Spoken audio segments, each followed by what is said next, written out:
From the East to the West, you've heard others, but now you've tuned into the best. This is a Prime Wave Media production.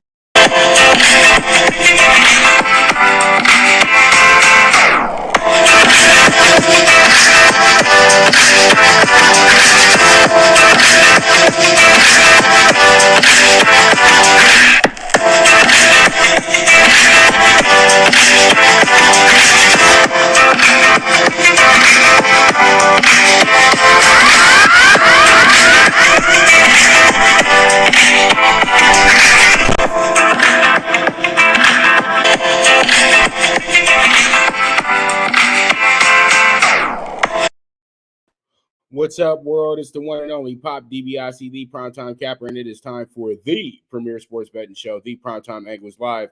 I'm feeling good. I'm feeling great because it is Wednesday, and you guys know what time it is when it's Wednesday. We have the man himself, sports agent, sports radio aficionado, Mr. Mike Abadir. What's going on, Mike? How's everything? Yo, I know you're in a good mood. You're in a Laker mood when you don that champion hat.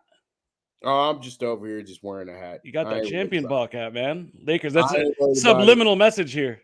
I ain't worried about it, man. What you guys delay? I just went ahead and found it and had to remind myself that, there is greatness with the Lakers. You know what I mean? I know that they got this new idea of trying to bring in every old man there is, but hey, it is what it is at the end of the day. And it's gonna be a good season. It's a long season for the Lakers, but it's not gonna be a long season to the point to where you say, "Oh my God, we missed the playoffs. Oh my God, we didn't do this, we didn't do that." It's all theater moving forward. Oh yeah, it's for all sure. theater at the end of the day. So For it sure. is what it is, man. You know what I mean? So that's how I see it. But Yep. why don't we jump into this first, and let's go ahead and jump into the CFB playoffs and predictions for the CFB playoff as well too. I know that is really kind of, as we would say at the track, formful. You know what I mean? You got a 1-2 and a 1-5. You know what I mean? In Georgia and Alabama going against some teams that have a dream. You know what I mean? In a sense, but we can both say this. And it's hard for me to say this, but I have to be honest because I'm always a straight shooter. But Michigan does bow the wild card situation very well compared to Cincinnati, who I love, and I love I love the fact that they're 26-1 going into this Final Four. They're getting no respect. Luke Fickell is the head coach, a guy who should be coaching at a Power 5 school.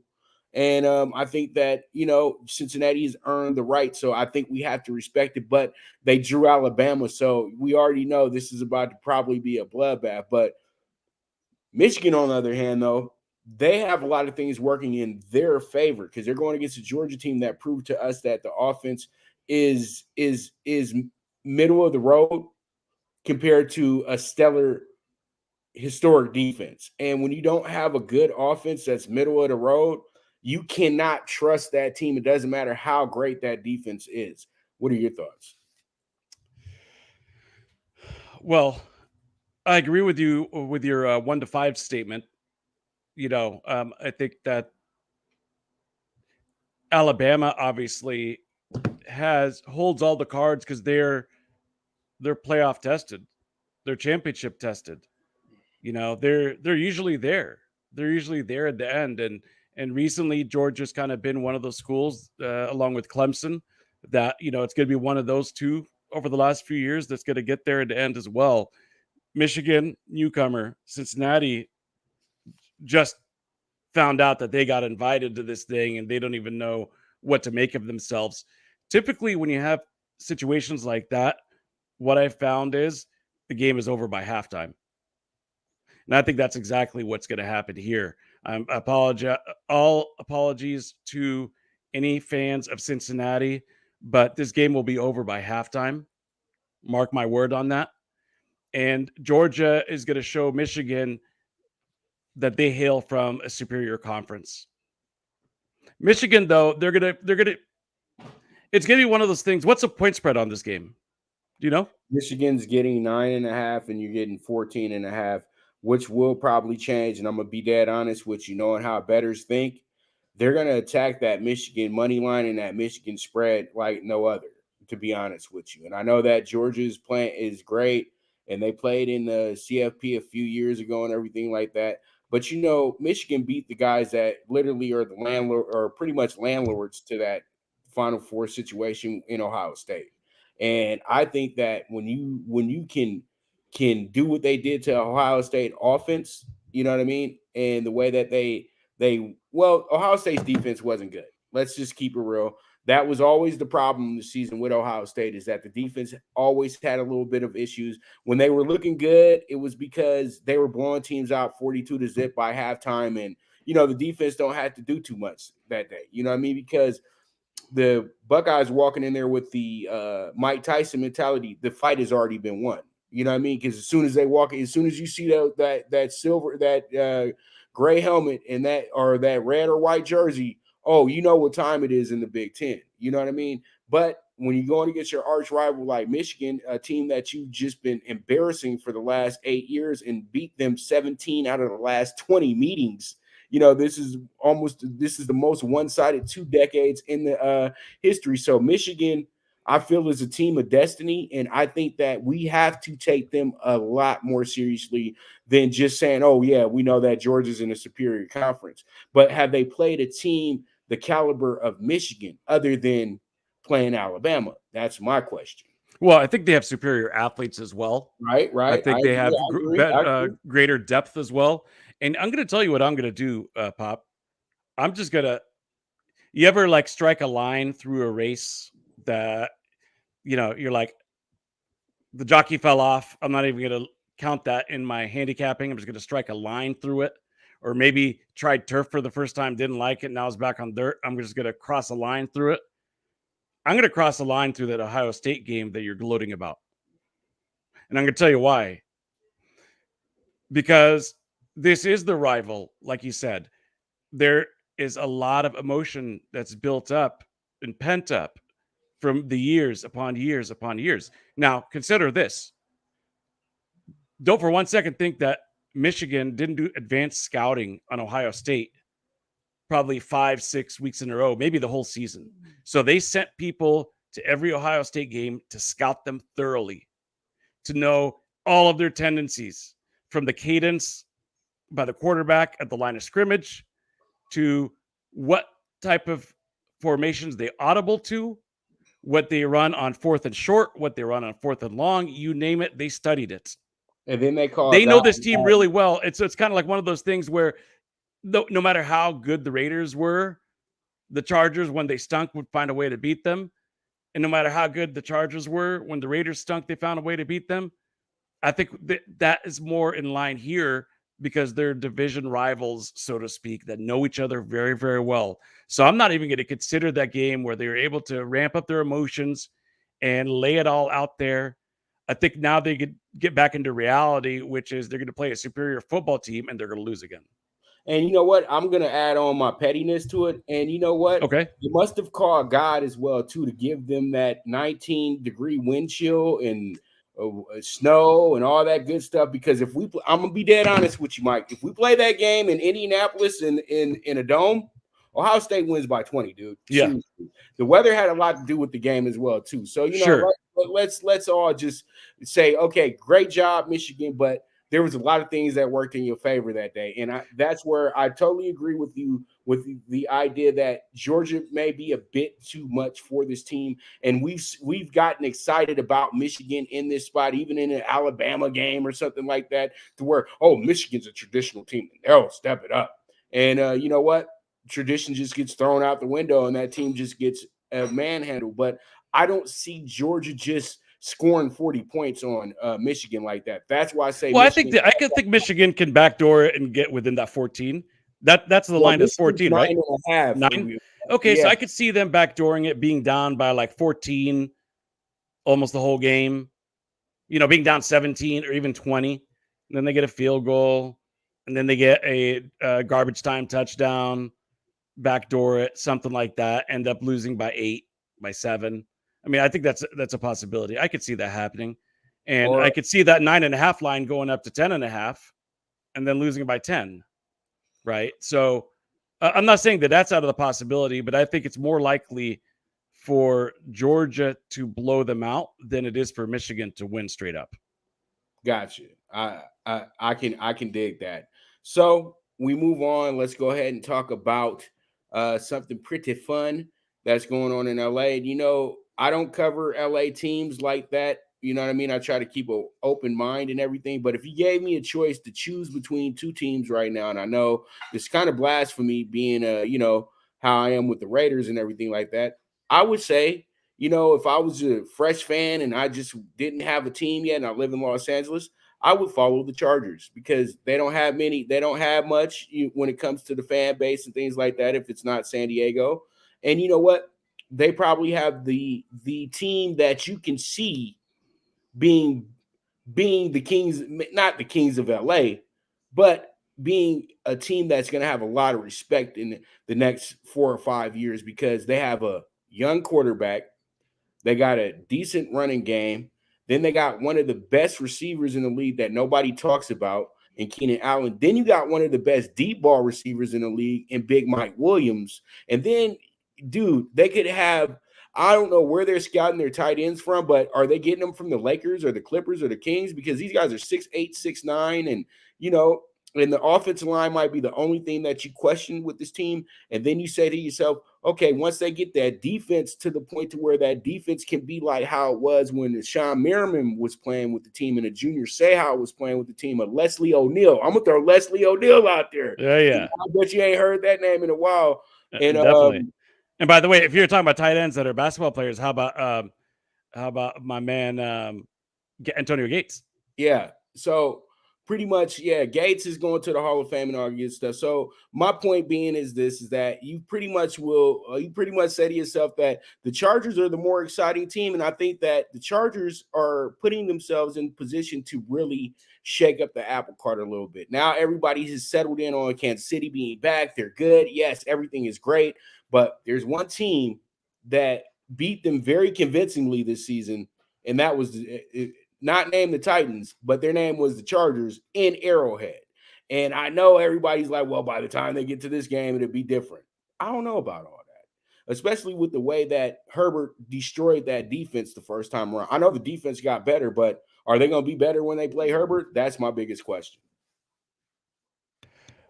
Well, the Chargers themselves also have some defensive woes. They're giving up a lot of points. In fact, their point differential is -1. So they're not even in the positive territory on the season right now. Here's the thing with the Chargers.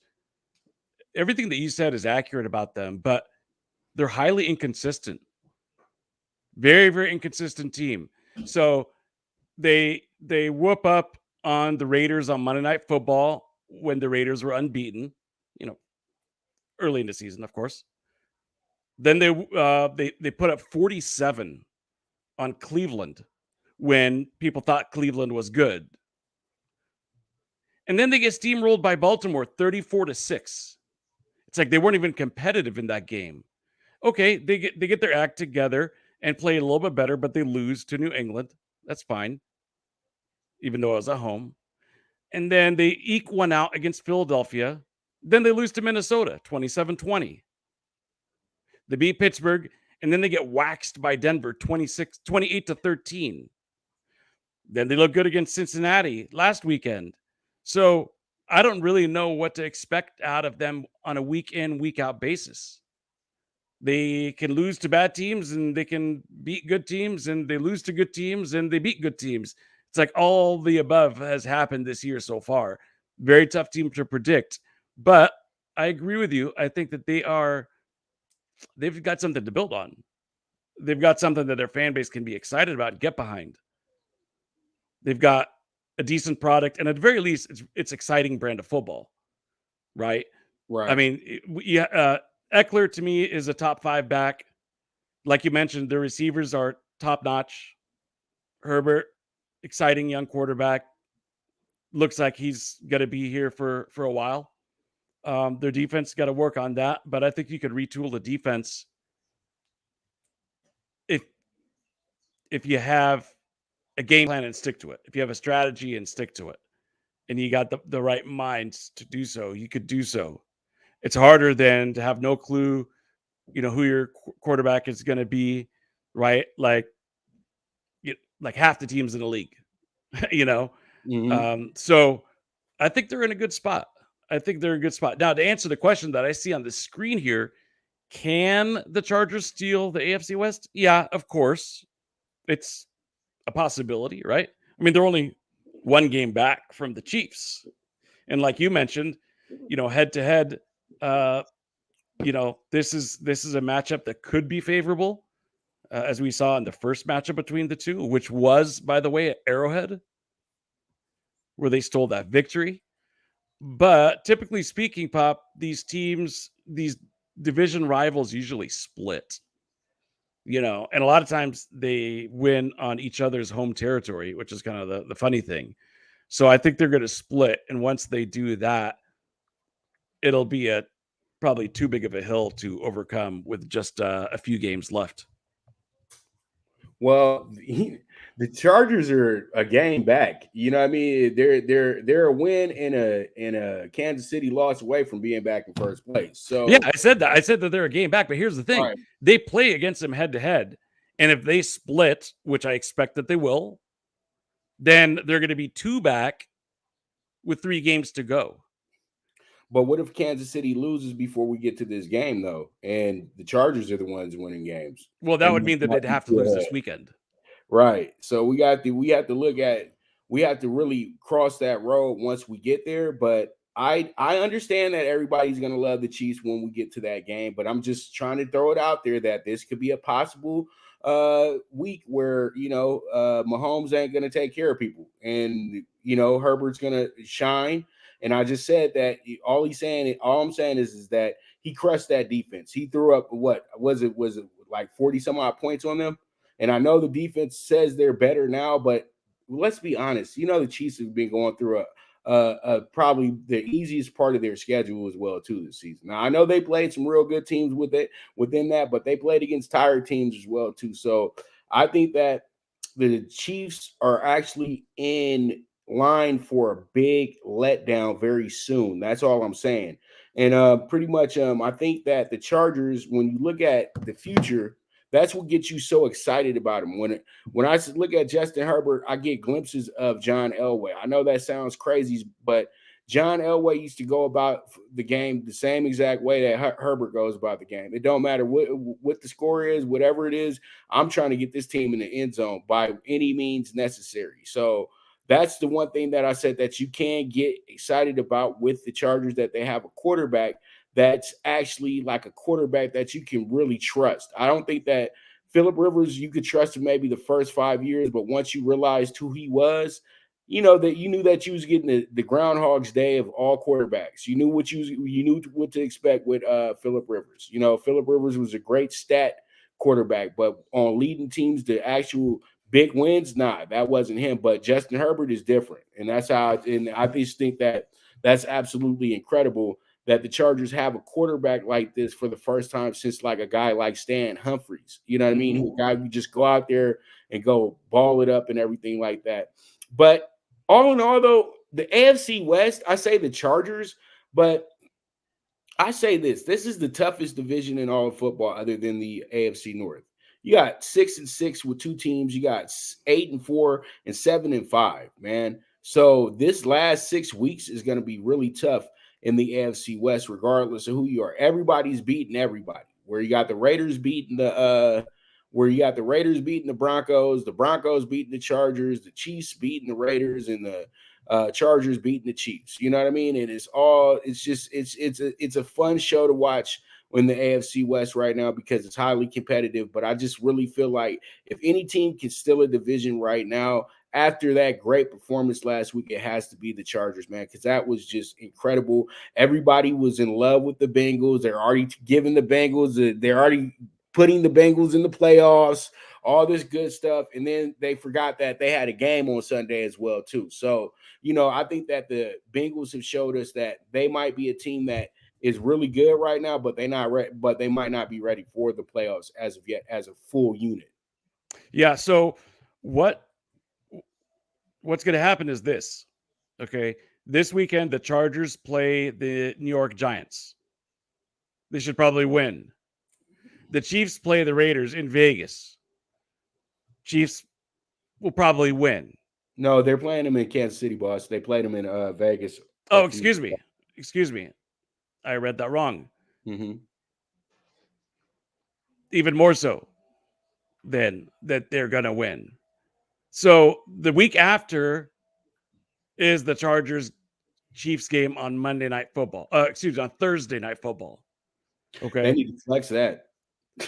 Yeah, no kidding. Need to So, flex that. so they're both going to be on a short week, and so they're going to be going into it with that 1-game lead against the Chargers. The Chiefs will have that 1-game lead against the Chargers. So if they win, they'll be 2 up. Now, there's only 3 games after that. 2-game lead with 3 games to go. Tough hurdle. The Chiefs will have to go against Pittsburgh, Cincinnati, and Denver. And the Chargers have an easier schedule a little bit because they got the Texans at least, Denver, and the Raiders. So here's what I'll tell you. If the Chargers can win the head-to-head game, then yes, they could steal the West. But it's a must-win if they want to win the West. They must beat the Chiefs because otherwise they're not overcoming a 2-game lead, 2-game deficit with 3 games to go. Not going to happen. Because basically the Chiefs would have to go like 0-3 and the Chargers like 3-0 or whatever, you know? I mean, that's not going to happen.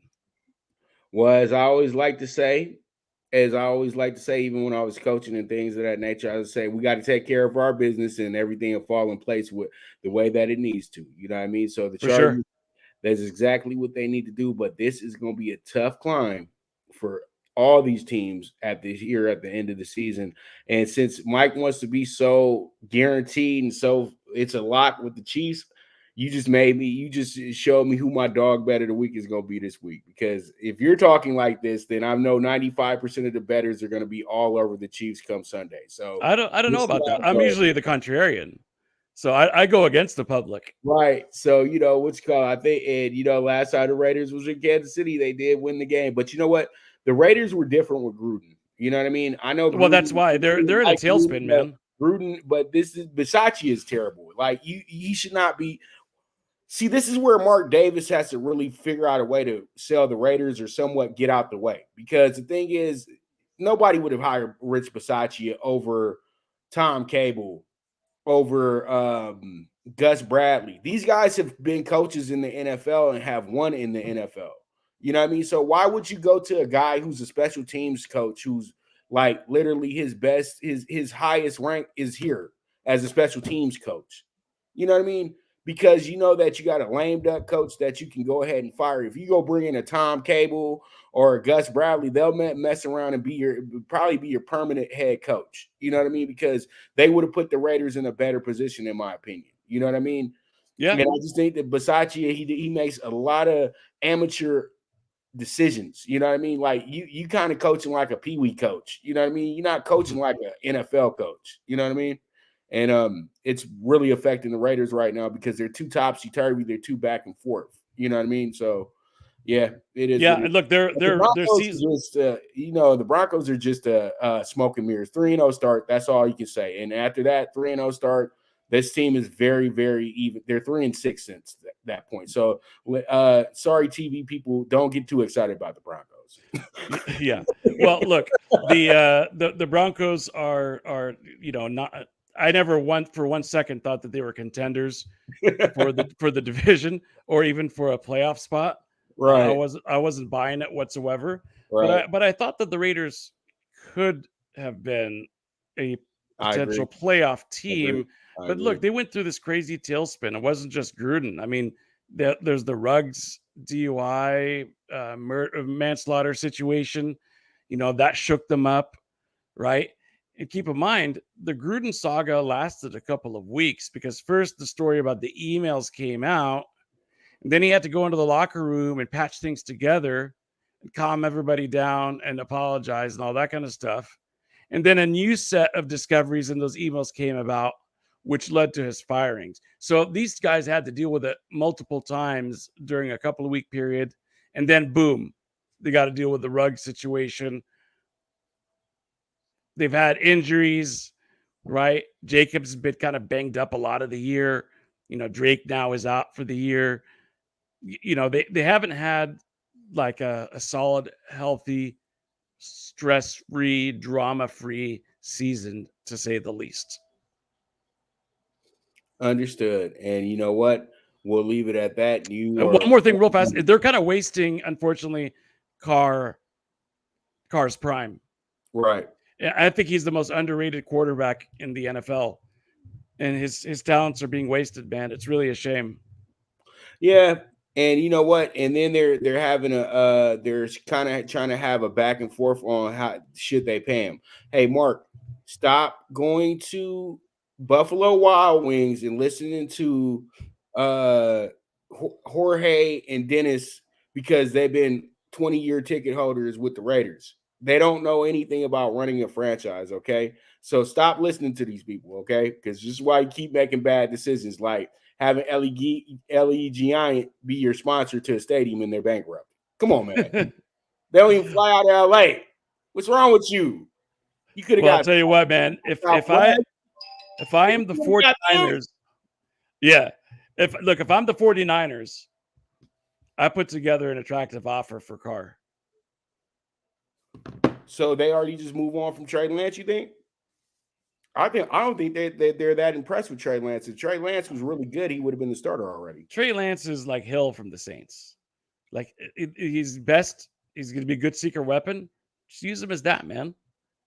Get you some goal line touchdowns.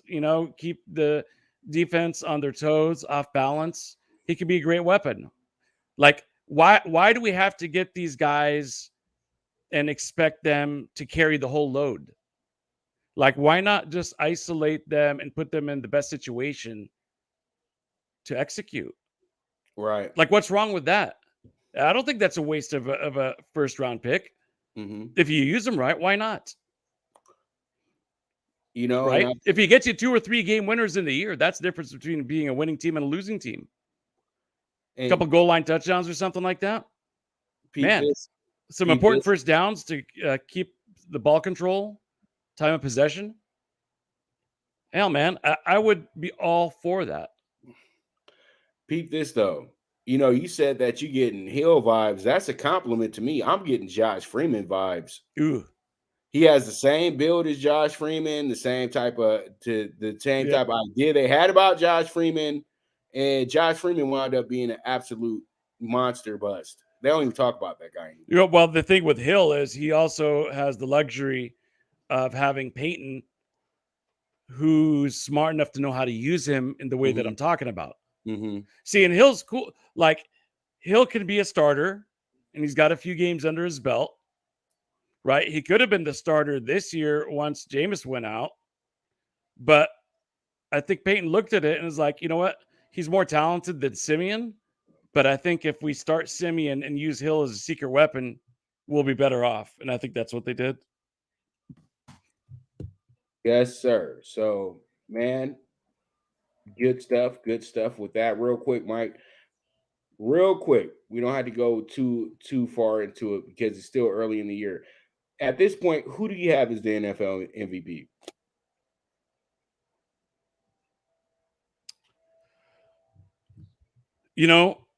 It's tough because I was going to say Kyler Murray, but because Colt McCoy won some games, it kind of shows you how talented the Cardinals really are and how people are kind of sleeping on them. You know what I mean? Wow, that's a tough one. I'd say Derrick Henry would be the guy, right? But you kind of can't give it to somebody who played half the year. I would probably look at guys like Dak, like Mahomes, and maybe even like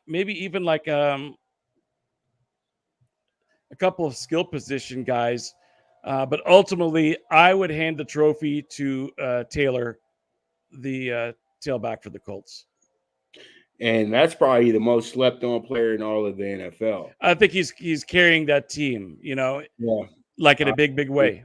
I agree. And he's doing exactly what Derrick Henry does for the Titans. And this is why I keep telling folks that the Titans are a horse that jumped out to the front real quick, looked real good. But now they're starting to get a little tired and starting to wait. And they're starting to they're starting to waver a little bit here, and they really do have a really good Colts team on their tail right now. But I would say this: I would go ahead and I would stay at the quarterback position for this year. And I would say this: I would say that the best the MVP, honestly, you just said his name, Dakota Prescott. I think that Dak Prescott brings it every single game, and he showed the difference between when he's in the lineup with the Cowboys and when he's not in the lineup with the Cowboys. And just because it's America's team and it's Jerry and they haven't had an MVP in so long, I think that Dak might mess around and take that bad boy home, because in that first 8 out of 9 games that they had going 7-1, they were really, really, really good. Yeah, I know that they kind of ran into some issues here in the last 6 weeks or so, but they gave themselves enough room to be ahead. See, that's where I say, like, let's not make up stuff. Like, nobody's catching the Cowboys in the NFC East. Let's just be honest of course not. Because the Eagles and the Redskins, they can't get out their own way. They're like the Chargers. They lose, then they win. They lose, then they win. And the Chargers are only really in their good spot because they started off 4-1. So, when you start the season off well, it's okay to lose games here in the second half of the season because you've already put yourself ahead.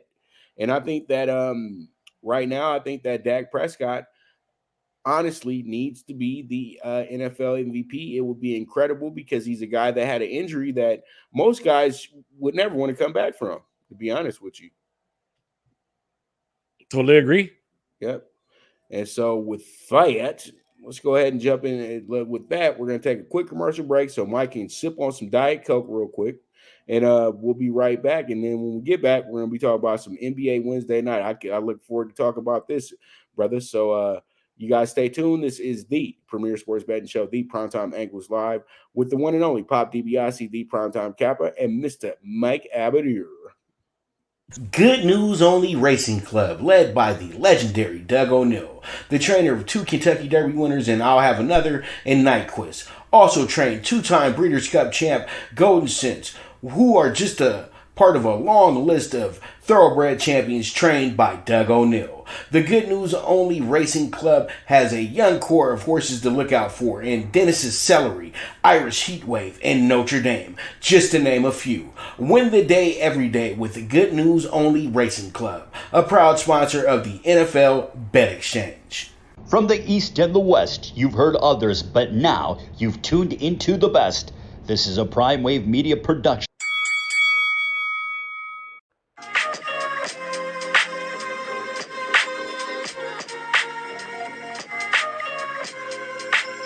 Tune into Big Wave Boxing every week with a brand new guest with the one and only Pop DiBiase, the Primetime Kappa, getting the best boxing stories, best boxing angles, and the truth when it all comes down to the sweet science. Tune in to Big Wave Boxing on the Prime Wave Media channel on YouTube.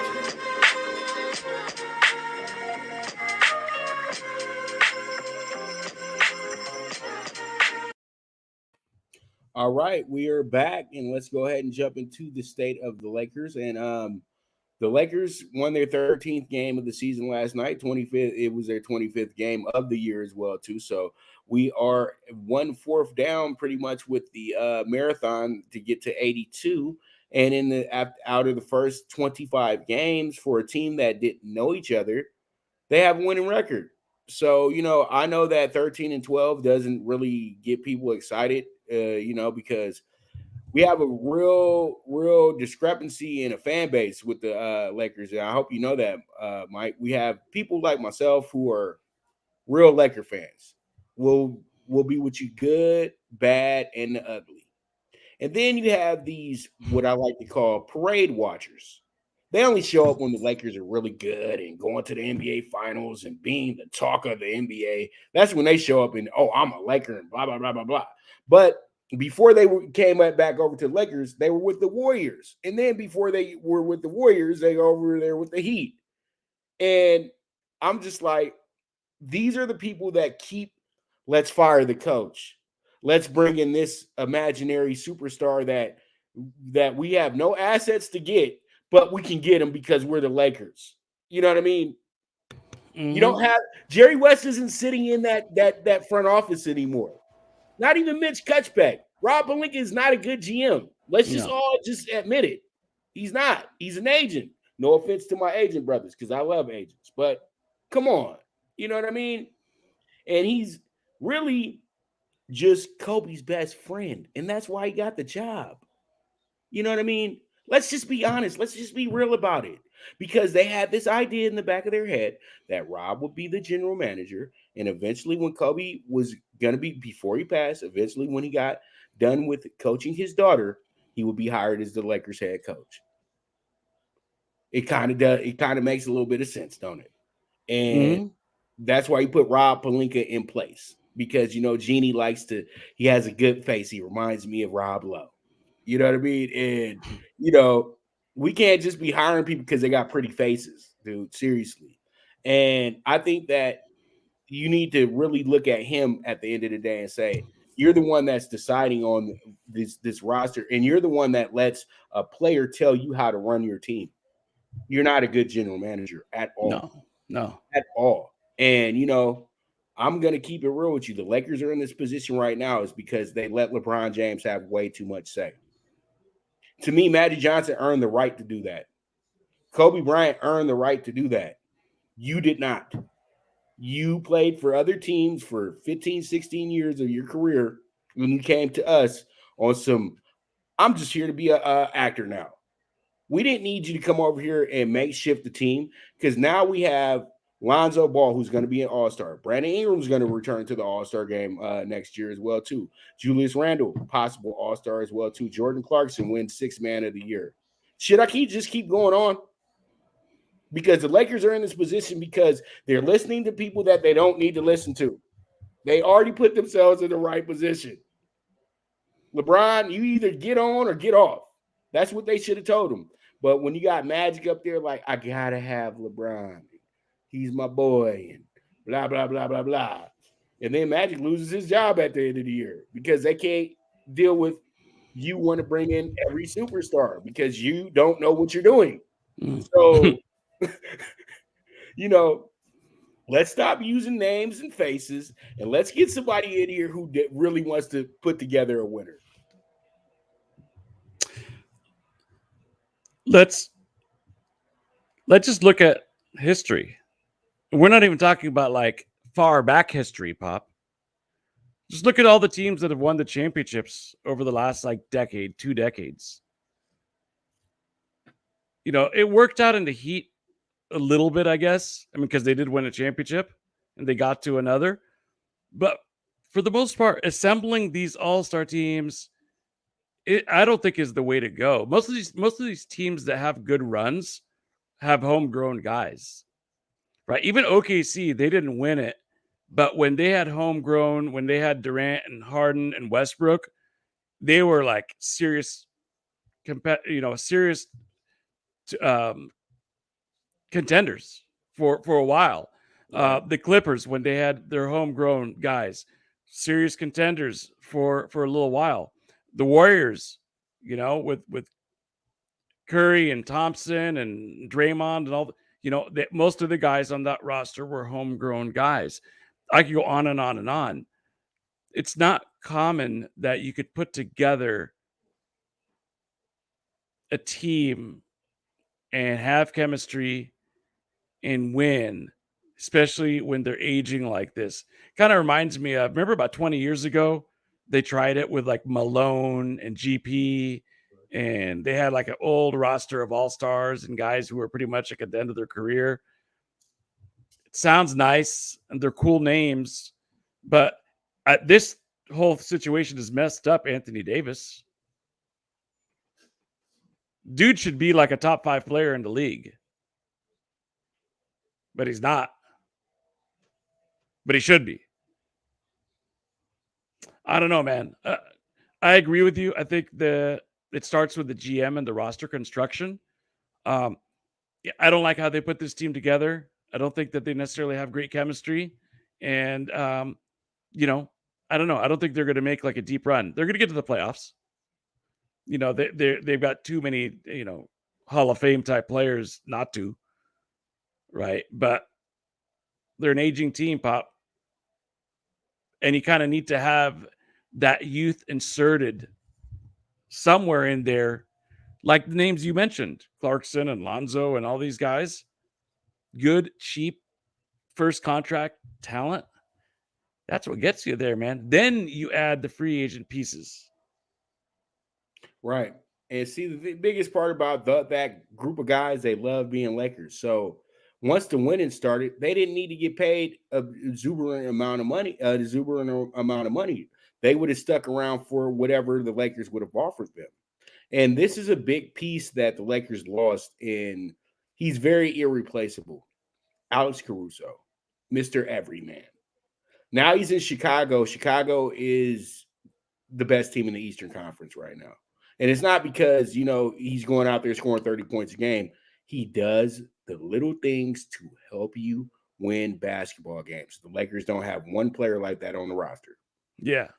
And then they try to give Austin Reeves the assignment. I'm like, no. Caruso is Caruso. Just because they're the same skin tone does not mean they're going to be the same player, okay? And that's a really, really bad assessment as well, too, people. Okay. Yeah. You know what I mean? It's offensive. By the way, another name that we didn't. Yeah, it is. Very offensive. Another name, by the way, that I don't think you mentioned, but maybe you did because you rattled off like 6 or 7 guys. How about Kuzma? Kyle. Well, I thought he did some good things to the Lakers, man. I love Kyle Kuzma, but the thing was, though, LeBron, you're trying to be people's daddy. You're trying to tell people how to play their game. You're telling them how to live their life, and you're trying to make sure that they're at your little teacup parties and everything in Brentwood or whatever you do. But is that what happened? He's trying to control Kuzma too much? Yeah. He's trying to control a lot of people. You know what I mean? And it gets nerve-wracking after a while. Oh, I was disappointed in Kuzma last season. But thing is, though, you had guys like Dennis Schroeder who could care less about winning games. All they was worried about was getting paid $85 million by the Lakers. You should have taken the money. You should have taken the money, but from what I heard, the money was never there. Was just some internet Twitter talk that people just want to just have a fun little. I thought he turned down some big deal or something. No, the Lakers said they never ever offered a contract. They were negotiating. In the realm of that, there was never a paper offer that was sent to Dennis Schroeder. I just want to confirm that. Now I heard. Well, maybe it didn't get to that point because maybe they're like, maybe his representation was like, what? No, if you're talking in the 80 million range, then we could end this conversation right now. So maybe that's half true. Like if they would have said, okay, maybe it would have been presented as a paper offer, but. Right. If the other side, like, hell no, get that shit out of here, we're nowhere in the same ballpark, then it ended there. And yes, the Lakers would be truthful. Well, it didn't get to the, on paper stage. Right. Because they tried to get the deal done as soon as they got him, and they weren't able to get it because they said 85 and he said, I want 120. He's not a $120 million player. He's not an $85 million player. No, he's not. You know what I mean? When you played for 5-6 teams already in the NBA and you haven't even played 10 years yet, it doesn't matter how good you are. They see you as a liability so they can move you whenever they want to. You know what I mean? You're not seen as a player that they have to keep. You know what I mean? So pretty much let's get into the game, though, last night. That was probably the Lakers' second complete game of the season where they played every single quarter. And they play great defense, and the offense is going to be there. And they wound up winning the game by 15. And then they got a good win, a good comeback win in the similar fashion over the Kings. So you have these moments where you get a guy like Westbrook who gets hot and stops shooting threes and starts turning into the triple-double machine that we thought we signed up for. And he puts the Lakers in a good spot. Then AD plays with confidence. You're in a good spot. LeBron going LeBron. That's what everybody got to understand. You don't have to worry about him. He's going to do LeBron things all the time.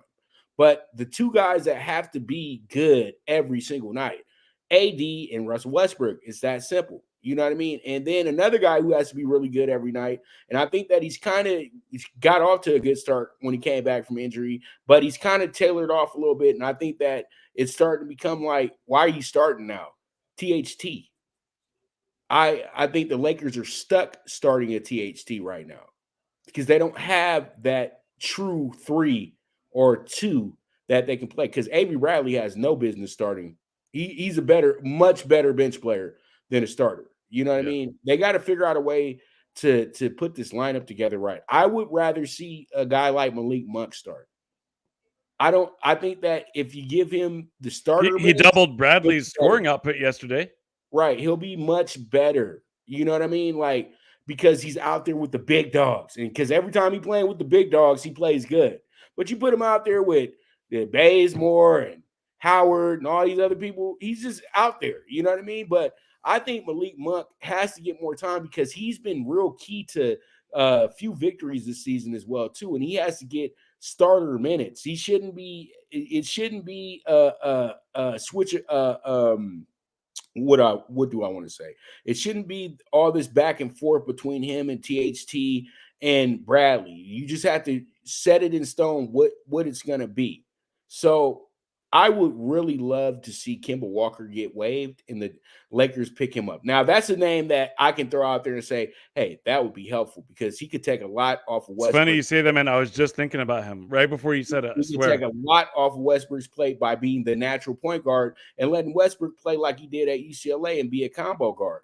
And I think that the Lakers would really, really love something like this. Only thing wrong with Kemba Walker is he's a defensive liability. But damn, everybody on this team is a defensive liability.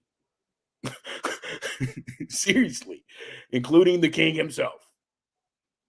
I can't believe that either. LeBron does all that working out and stuff on his body. I would think that his defense would be better than his offense at this point. It's almost like he plays defense because he has to play defense. Yeah. You know what I mean? So I would like to see more on that end from LeBron because if LeBron goes out there and plays some really good defense, everybody else going to try to play some really good defense. Yeah. Okay. And that's how I just really feel with the Lakers. But I felt like last night, very good game, very thorough game as well, too. The Lakers wound up being down 3 points to start the game off in the first quarter, but did so well last night, controlling the rest of the quarters and literally winning every quarter by almost double digits except for the first and the last night. So that's a team that I feel like that is improving the chemistry. And that's why I keep telling Laker fans, just breathe, breathe, breathe. Seasons aren't won in December. The championships aren't won in December. It's that simple.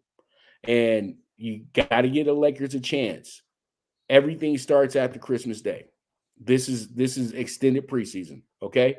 And so once we get past that point, that's when you can start saying, we need to trade for this. We need to fire this. We need to do that. We need to do this. But until we get to that point, just watch the games. That's my whole point. I hear that. And one quick Celtics note. There's no secret at all. Jason Tatum is a badass. That's all I have to say. He's a great player, and honestly, the Lakers they let the Lakers off the hook. No Brown last night. See, Tatum and Brown could be something just incredible. They could do Kobe Shaq numbers in playoff games if they can both stay healthy for a long period of time. Now, Tatum hasn't really had an issue staying healthy, but Brown, on the other hand, come on, dude. It seems like it's a hand, it's a knee, it's all this, that, and the third. And I feel like he's the better player out the two. So when you feel like your guy's a better player out the two and they are pretty much 1A and 1B, man, you got something incredible there, but they have to be on the court together for you to really reap the reward of it. So, yeah, great job, Jason Tatum, the other night. I know that he's just rehearsing and showing off for the Lakers because that's who he wants to drop the big bag on him. I've never seen a Celtic so in love and so enthralled with possibly being a Laker someday. I'm telling you right now, Red Auerbach is rolling in his grave. Of course. He's rolling in his grave. I'm telling you right now. And Bill Russell is too old to care anymore. So and Larry, Larry be like, I don't be into that stuff, man. Just hand me a basketball and I'm gonna play some. He ain't Exactly. in Celtic pride, blah blah blah blah blah. Da, da, da, da, da. No. He's as much Pacers as he is Celtics, you know?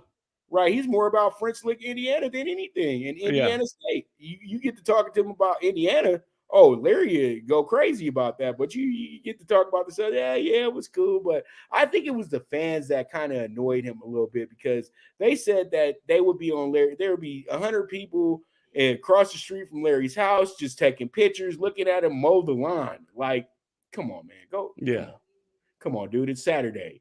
You got to take your kid to the ball game, man. You over here looking at Larry Bird? What's wrong with you? That's why you question men sometimes. Like, bro, what was you thinking? Yeah. You know what I mean? I would understand if it was the Boston WNBA team and they had the hottest chick in the league across the street, but golly, Larry Bird. No, I'm not waiting. Not even a good-looking guy. Not even a good-looking guy. Right. I'm not wasting no days watching Larry Bird walk to the car. I'm sorry. Sorry. All right, let's move on.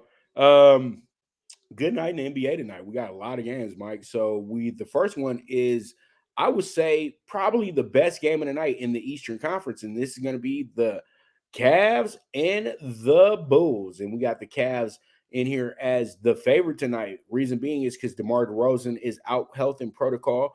He probably won't be available until their next game. If he's going to be available for their next game, he has to have 2 negative tests. Now, when I look at my notes, I see here that the Bulls have been really, really, really, really good against the Eastern Conference this year. Now, when I look at this, you got a team that's 2-1 versus Central. They're 9-4 against the spread, straight up on the road, and then they've went under in 8 out of the 13 games. Now, the Cavs at home are 4-7 straight up, but peep this, Mike. They're 7-4 against the spread. So these games are really close when you play in Cleveland, and they covered the last 4 in a row.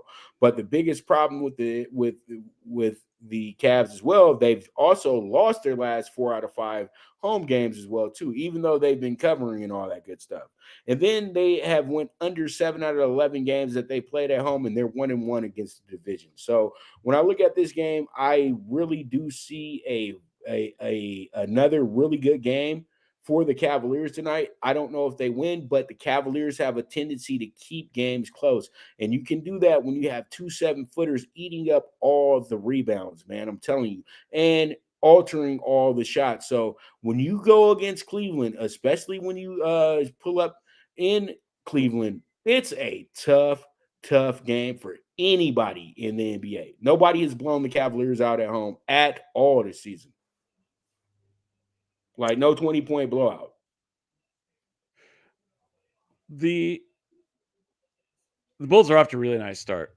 Yeah. And they're playing good basketball. They're winners of 4 in a row. Right. I think, I haven't looked at the really, really, fine details, like who's playing back-to-back nights and that kind of stuff. So I just want to keep it real there. I didn't have time to kind of get into that type of depth into handicapping, but just on the surface, I think the Bulls win and they cover the 3.5.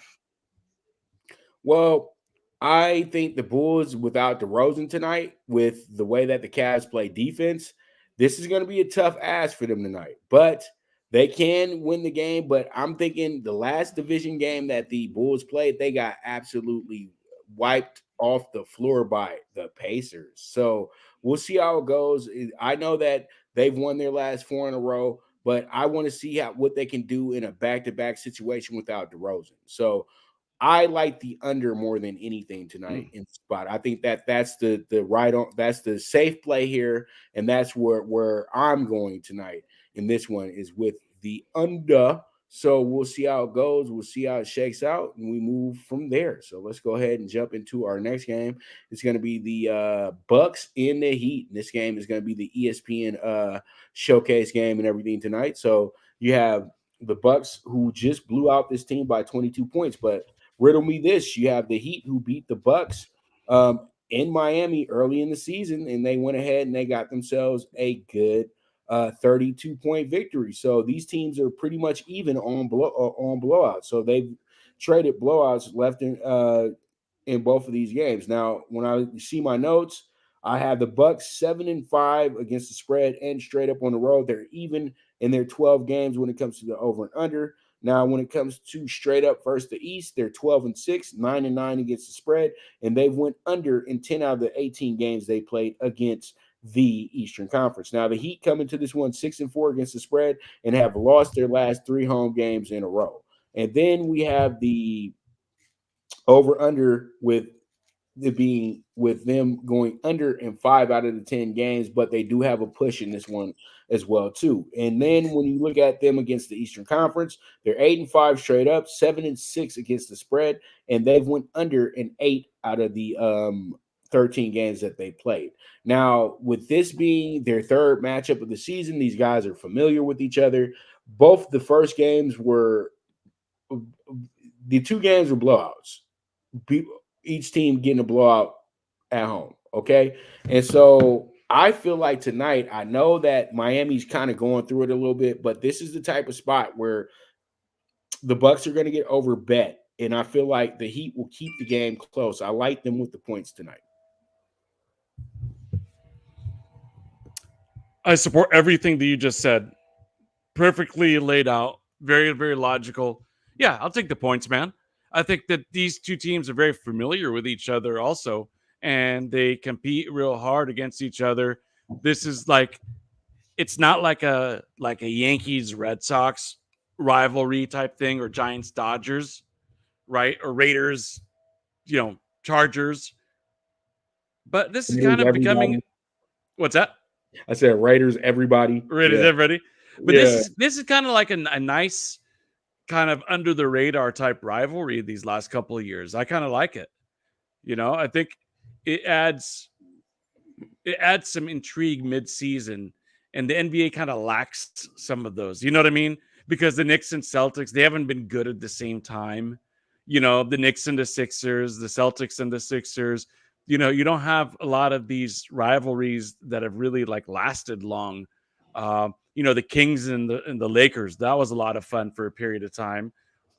So you got to have those to make the NBA season more interesting along the way with some of these more obscure teams, and especially because your MVP hails from Milwaukee. This is a perfect recipe for a mid-year game that somebody would want to sit down and tune into. If you're not a fan of if you're a fan, let's just say, of the Warriors, but they're not playing tonight or something like that, this is a game that you probably want to tune into. You know what I mean? So just wanted to spend a minute on why I like this type of game just from a viewing perspective. And I think that one of the reasons I do like it is because it's going to be close, 6.5 all day. All right, so we'll see how it goes, see how it shakes out. Now, we got the Mavs, who played a thriller last night, losing by 3 points. They gave up they had a 12-point lead going into the half. It seemed like Luka was about to just go crazy, but I knew that the Nets eventually were going to, make this thing close. And it's tough to beat the Nets right now. The Nets aren't worried about beating teams by 30 points. The Nets just want to go win the game. No, and it sounds like Luka, maybe he's not skipping too many meals lately, huh? Yeah, he looked like he's been eating a lot of that Texas barbecue, bro. Yeah. You know what I mean? I think that he's a little comfortable right now. But the thing is, though, Luka has played a lot of basketball over the last 18 months. You know what I mean? When you have an 82-game NBA season that has the playoffs included with it, and then you go to the Olympics and then almost play 10, 15 games there at the Olympics as well, too, and you're playing at a high level, it's really hard to just transition into this continuing to be a really dominant player. But you think he'd be in better shape. Right. I mean, he's starting to get a lot of questions about it right now, Yeah. It kind of wore down Manu Ginobili that way as well, too, when he had the greatest year ever for a basketball player, I think, in 2004. But, yeah. I don't really remember him being, overweight, though. Yeah, he wasn't overweight. He was just tired. Yeah. what you call it? Luka's getting all that good Texas barbecue, and he's probably has a lot of those pretty Dallas Cowboy cheerleaders hanging out and stuff like that. So Of course, man. He went to what, Lithuania High or something? I mean, he's he's just getting he's like a kid in the candy store right now. He's like, I'm Right, seeing things I never even dreamed of. They spoil you down in Texas, you know that. Oh yeah, he's like, I'm seeing things I never even dreamed of. Yeah, so pretty much what in my You know how it is in those Eastern European countries, all like gray buildings. It looks like jail. Yeah, you know, all the remnants of the communist regimes and stuff. Right. And he comes out to Texas, big state, big butts on beautiful girls. Yeah, he's digging it. Right. He needs to get in that way. He need to get like LeBron, get in that weight room, go get some muscles on that though. Exactly. You know what I mean? But exactly. All right, let's rip through these here because we can talk Luka all day. Right. And the Mavs are 4-7 straight up on the road, 6-5 against the spread. They're pretty much even when it comes to the over and under on the road with the push. And then they are also 9-6 straight up versus the West, 8-7 against the spread versus the West, and they've went under in 9 out of their 17. What it was? Yeah, they went under in 9 of their games though. In this group, so pretty much we have that there in 9 out of the 15 games. Now the Grizzlies 8-5 against the spread straight up at home. They've went over 9 out of the 13 games they played at home. They're 11-4 straight up versus the West, winning 4 in a row against the Western Conference. And then also they're 12-3 against the spread. And then they're also have went over in 9 of their 15 games versus the Western Conference as well too.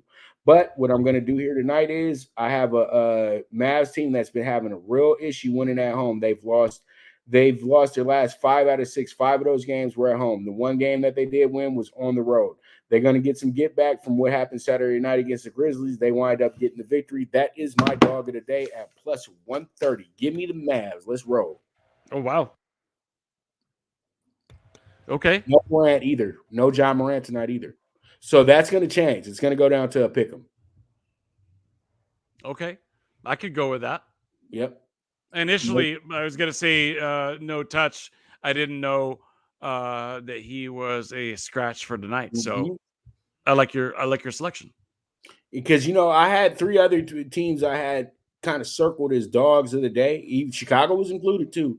And I just jumped on the Mavs because the Grizzlies are without their best player and they don't play well without Morant. So, and they've been trading off wins and losses a lot. So I'm whatever when it comes to them. So I like the Mavs tonight because they're playing better on the road than they are at home. And I think they need the breather. So let's move on. And real quick, this is starting to turn into the most toxic situation in the NBA, the Blazers locker room. And it's one thing or another, but I'm going to be dead honest with you. I've been hearing a lot of folks talk about trades and things like that. I think that we're getting much, much closer to a Ben Simmons being traded and most likely to Portland, a team that has the assets to make a deal like that happen. Now, I know they would need a third, but I think that we're kind of walking ourselves into it because Lillard has already said that he would love to play with Ben Simmons. And when I look at the notes right now, this Blazers team is sneaky on the road, Mike. 1-10 against the spread and straight up. They went over in 6 out of 11 games. That ain't too much nothing. But when they play the Western Conference this year, 6-10 against the spread and straight up. And then when it comes to over-unders, is even. This team is awful right now. They are not playing good basketball, and they are a terrible road team. Simply, the only road win they got was against the Rockets, and that's a square, okay? And everybody else has pretty much had their way with the Blazers. Like the games aren't even close on the road. You know what I mean? And when you are that bad on the road, it's really a toxic situation going on in that locker room. So I don't know what they're thinking about, but I know I'm going to be really fast here. This game's going to go over tonight, okay? It's that simple because the Warriors last few games have been averaging about 118 per game at home. And the Blazers are giving up about 115, 116 in this last little 5, 6, 7 game stretch. So I think that trend continues. I like the over 216 and a half tonight, not the 216.6. Warriors are blowing everybody out, man. They're averaging winning by 13 points. That's their average winning margin per game. Man, to me, it's like 14 and a half is a lot of points. But to me, I would either bet them to crush or I wouldn't touch it. But I definitely, this whole season, there's probably maybe like 2 or 3 teams that I would take the plus points on against the Warriors. And they're kind of obvious teams, like the Suns and teams like that, if they're getting, a nice amount of points taking them. Otherwise, I think the Warriors are going to whoop up on all these inferior teams, man, because that's how they roll. Right. But one thing about the Warriors, though, I'm going to just be dead honest with you. I go back to the analogy. Maybe this horse hit the 21 and 8. You know what I mean?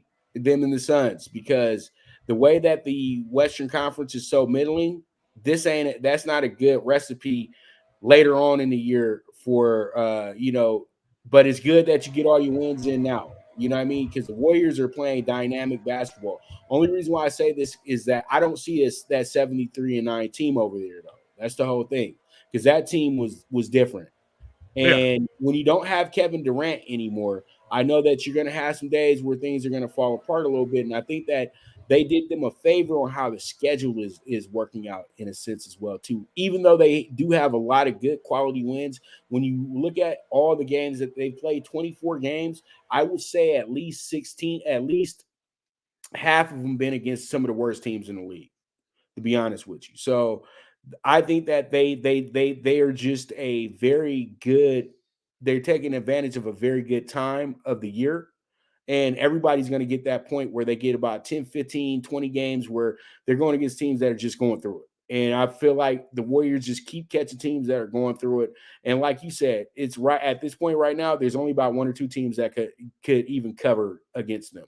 But their losses, though, are losses you look at and say, wow, you lost to the Spurs, you lost to the Grizzlies at home, and they did. But they were close games. So it's not like, anybody's blowing out the Warriors, and that's where I agree with you totally, how they're just decimating teams, because they have 4 losses, but all 4 of those losses were under 10 points. Like every single one of them. None of them were double digits, and I think they're all like under 6. So they're playing damn near great basketball right now. All right, so we got Blazers and Warriors. We're gonna go ahead and we'll finish up with this right here. I gave you the Blazers. I gave you the Warriors numbers, right? 11-2 straight up at home, 9-3 and 1 against the spread. 8 out of their 13 games have went over at home, and then we have 11-13 straight up versus the West. 8-5-1 against the spread, and they went under in 11 out of their 14 games. So the under might be the stronger play, but I think tonight, with as bad as of a defense that the Blazers play, they'll go over tonight. All right, so let's move on to our next game, our final game. That's going to be the East and West game tonight. That's going to be the Celtics and the Clippers. Now, the Celtics come into this game 7-8 on the road, 10-5 against the spread on the road. They've went under in 10 out of their 15 games on the road. Now, against the West, they're 5-4 straight up, 6-3 against the spread, and they went under in 5 out of 9 games that they played against the Western Conference. Now, the Clippers have lost their last 3 games in a row at home. They're 9-7 straight up at home now. Because of that, they're 6-10 against the spread. They've missed the cover in their last 4. Now, when it comes to over-under, they've went over in 10 out of those 16 games at home. And against the East, they've played 5 games where they went 3-2 straight up, 2-3 against the spread, and they've went under in 3 out of those 5 games. So when I look at this one, I say to myself, after what happened to Boston last night, the Lakers just running away with it in the second and third quarter and half of the second, fourth, where they had them down about 20 points or so. I think the Celtics kind of quit last night. I think tonight they're going against a team in the Clippers who are you don't know what Clipper team's going to show up tonight. And I think that they're not playing good basketball at this point. They took advantage of a bad Portland team in their last win. So I think that tonight the Celtics make this one very, very interesting. They keep this game close. I like the +4, but I had already picked a dog of the day. But if I want to do a double dog of the day and say, hey, you guys want to go to Vegas and go ahead and put a quick dog, quick 2-teamer on the dogs up. Celtics are your play tonight at plus 150. I love it. I like the Celtics as well. I'll take the Celtics plus 4.5. I'm going to make it really quick and brief because my system is telling me 3% battery left, so I may die on you, Pop, and I don't want that to happen. So I'm taking the Celtics. Okay, so let's hurry up. Let me get us to talking tickets real quick, and I'll get us wrapped up. All right, so pretty much, my bad for the long. No, dude, this is part of the fun, man. I love it. I just thought that the battery was gonna last me throughout, but it got us right till the end. Right. Well, I just didn't want to disappear on you and wonder what, where did I go, into the black hole or something?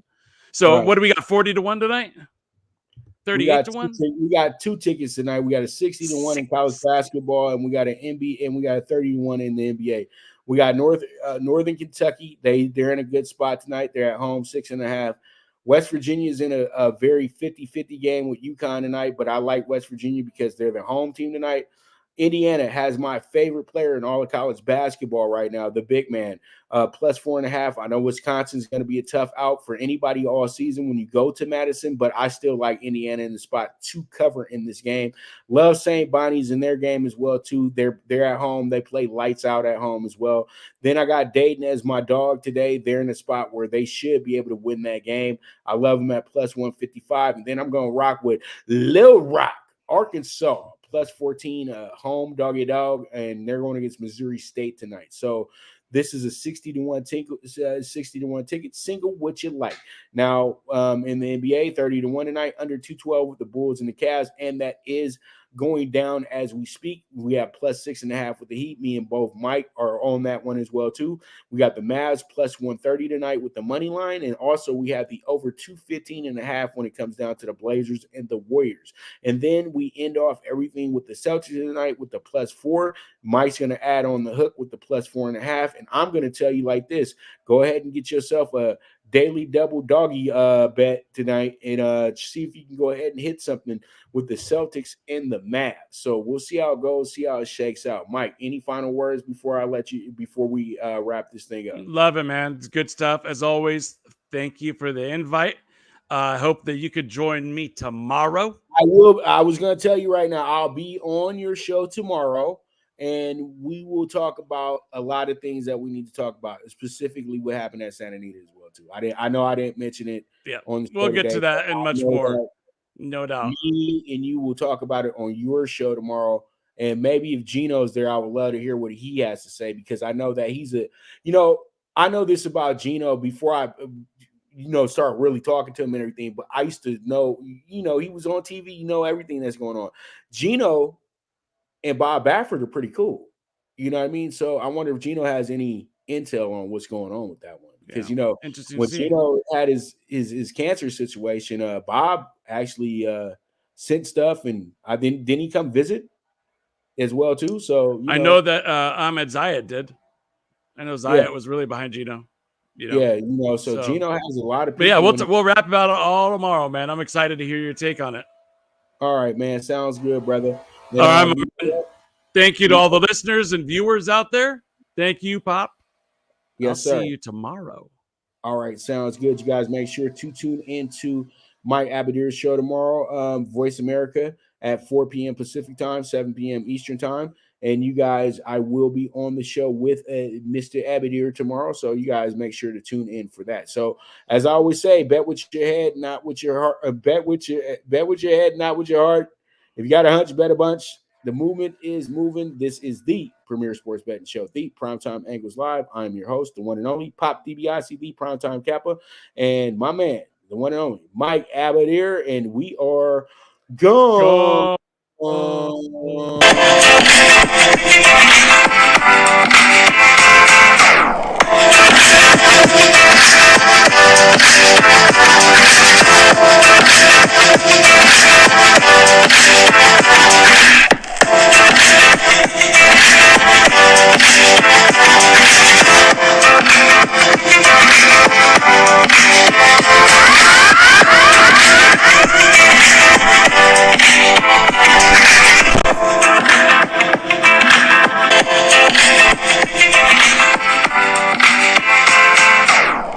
From the East and the West, you've heard others, but now you've tuned into the best. This is a Prime Wave Media production.